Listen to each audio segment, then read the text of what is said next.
Toulouse. Je suis pasteur au centre évangélique Source d'eau vive à Toulouse. Je suis médecin aussi, je suis installé en médecine libérale à Escalquens, dans la proche banlieue de Toulouse.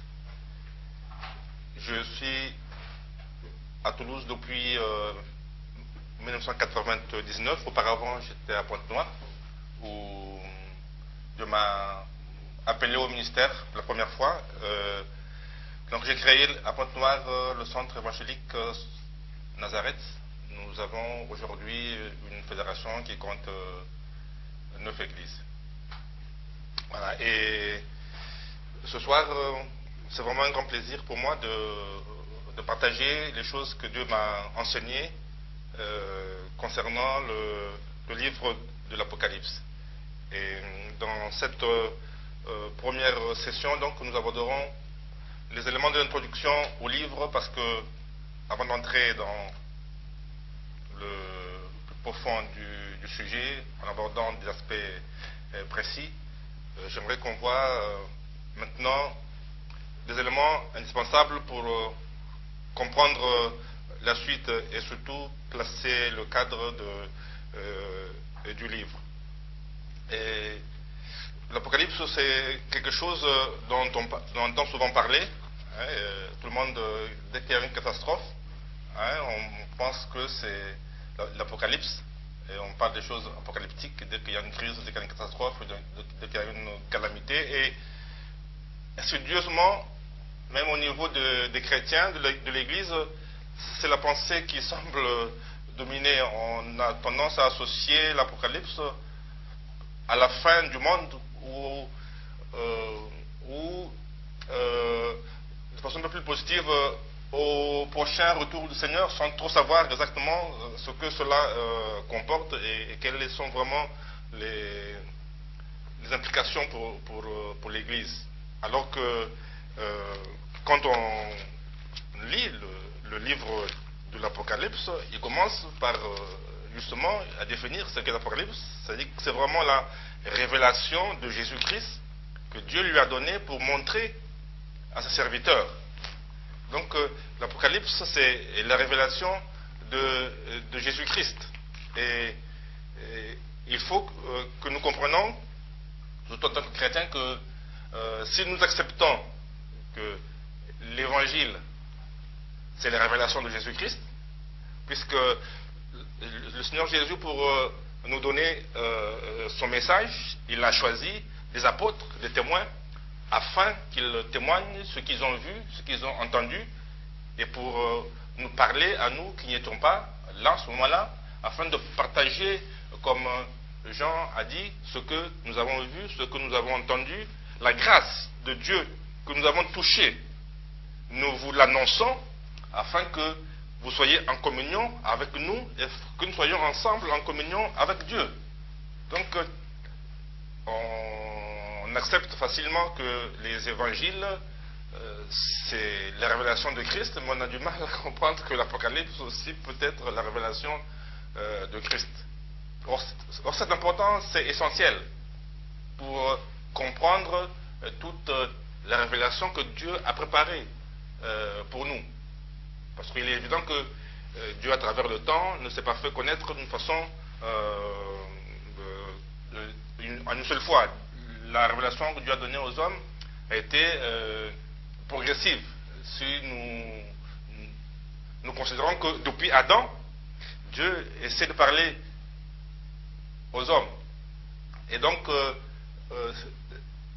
s'il est facile de comprendre le message des évangiles, nous devons faire l'effort nécessaire pour aussi saisir le message qui est dans le livre de l'Apocalypse.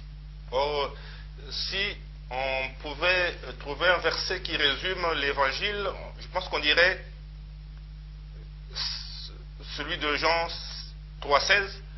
Dieu a tant aimé le monde qu'il a donné son Fils unique, afin que quiconque croit en lui ne périsse point, mais qu'il ait la vie éternelle. Je crois que c'est vraiment le verset que tous les chrétiens, dès qu'on arrive à la foi, qu'on a dans l'esprit et qu'on qu'on a envie d'aller partager avec les autres aussi pour leur faire partager notre foi. Et c'est la bonne nouvelle, en fait, que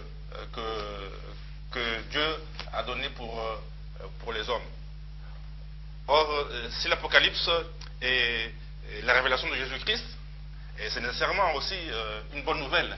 Et l'Apocalypse ne peut pas être la mauvaise nouvelle que, justement, que le monde essaie de nous imposer de croire. Alors, donc c'est nous de comprendre exactement ce que le message qui est dans ce livre, afin que nous saisissons parfaitement ce que Dieu veut que nous sachions, que nous comprenions pour ces temps de la fin.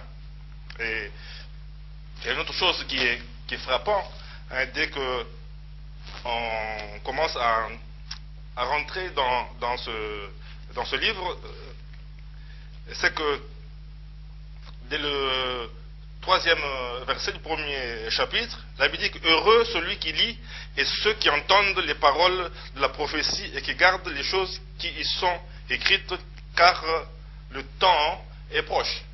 Donc, visiblement, il y a une bonne nouvelle qui est dans ce livre et qui doit nous rendre heureux. Donc, nous sommes ici en face d'une révélation qui est équivalente à celle que Pierre a reçue de Jésus, parce que Jésus a demandé à ses disciples qui le suivaient, il dit, que pensez-vous que les hommes disent que moi je suis le Fils de l'homme?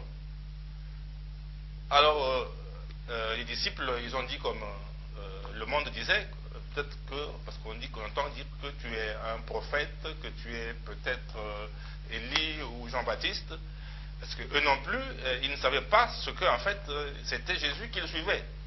Parce que quand il leur demande, alors vous qui me suivez, que pensez-vous que je suis? Et personne n'a pu répondre, parce qu'il n'avait pas la révélation, jusqu'au moment où Pierre, poussé par l'Esprit, a dit que tu es le Christ, le Fils de Dieu vivant. Alors la réponse du Seigneur, c'est que celui qui connaît ça est nécessairement heureux. Celui qui connaît le Fils est nécessairement heureux. Il dit, tu es heureux. Simon, fils de Jonas, tu es heureux. Parce que si tu connais ça, tu es heureux. Non seulement tu es heureux, mais alors tu reçois la clé du royaume des cieux. Parce que cette révélation t'ouvre la clé du royaume des cieux. C'est-à-dire que ce que tu lis sur la terre est lié dans les cieux, ce que tu délis sur la terre est lié dans les cieux. Donc c'est vraiment quelque chose, ici dans l'Apocalypse, c'est une révélation qui est de la nature de ce que Pierre a reçu. Parce que dit que celui qui entend et qui lit, qui entend, il est heureux.